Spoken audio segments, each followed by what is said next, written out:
Bonjour à tous et bienvenue sur boursicodet.com pour cette nouvelle analyse technique Forex et matières premières avec une paire de devises euro-dollar qui n'a pas trop bougé depuis la veille puisque nous étions toujours sous cette résistance des 1.19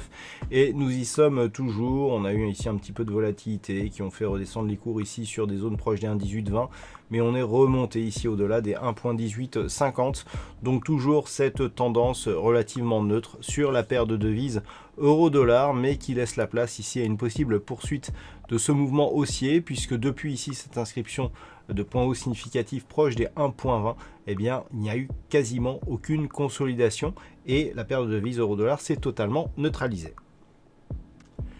Et la configuration semble identique sur la paire de devises livre sterling contre dollar américain, puisque nous avons de nombreux tests ici sur la zone des 1.3310, mais ce que l'on peut considérer aussi, c'est que les amplitudes suite aux différents contacts ici sur cette zone sont de plus en plus faibles, puisque l'on a ici une amplitude relativement correcte, et puis on en a beaucoup moins ici, avant, semble-t-il, un prochain retour ici sur cette zone des 1.3310. Donc, cela pourrait nous donner un signal de poursuite, sachant qu'en cas de cassure, justement, l'objectif serait défini par l'amplitude entre cette zone de point bas, à savoir entre 1.3106 et cette zone ici de résistance 1.3310, donc légèrement supérieure à 200 pips, ce qui nous emmènerait à l'objectif ici qui se situe à 1.35, on sera à 190 pips, donc avec des petites extensions, on pourrait tout à fait ici sur une rupture des 1.3310,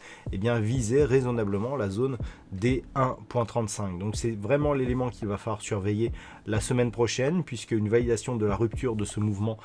amplifierait l'impression de dynamique haussière et forte sur un horizon de temps moyen terme, avec une invalidation si les cours revenaient ici sous la zone des 1.3160.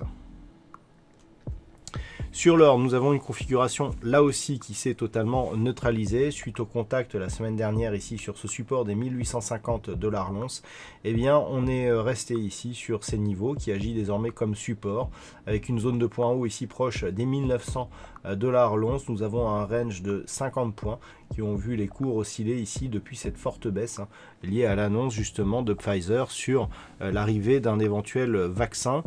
Plus de mouvement depuis, donc neutralisation, mais au sein d'une tendance qui là aussi reste d'un point de vue moyen terme plutôt haussière, puisque suite à cette impulsion ici qui a porté les cours de l'or sur un cours historique ici proche des 2070 $ l'once, la consolidation ici sur cette zone des 1850 paraît relativement faible d'un point de vue moyen terme. Toutefois, une rupture de cette zone pourrait valider une accélération du mouvement en direction des 1790, même si ce n'est pas le scénario pour l'instant le plus probable. Le scénario probable, c'est une reprise ici de l'évolution à la hausse qui se ferait et qui serait confirmée sur une rupture haussière ici des 1900 $ l'once, avec une accélération possible ici en direction des 1980.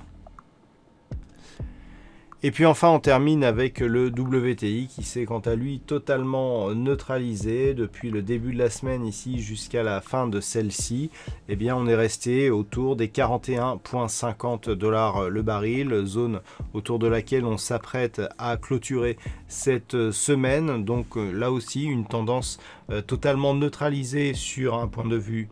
moyen terme, puisque si on prend un petit peu de recul ici sur l'évolution du WTI, nous pouvons considérer que suite à cette force ici dynamique, on évolue dans un range moyen terme entre 34,60 et 43,50 $ le baril, confirmé donc par cette neutralisation cette fois-ci court terme ici autour des 41,50 qui nous place dans la partie supérieure du range d'évolution moyen terme. Donc là aussi une forte hausse, peu de consolidation, une évolution horizontale qui ouvrirait plutôt la porte à une cassure haussière de ce range.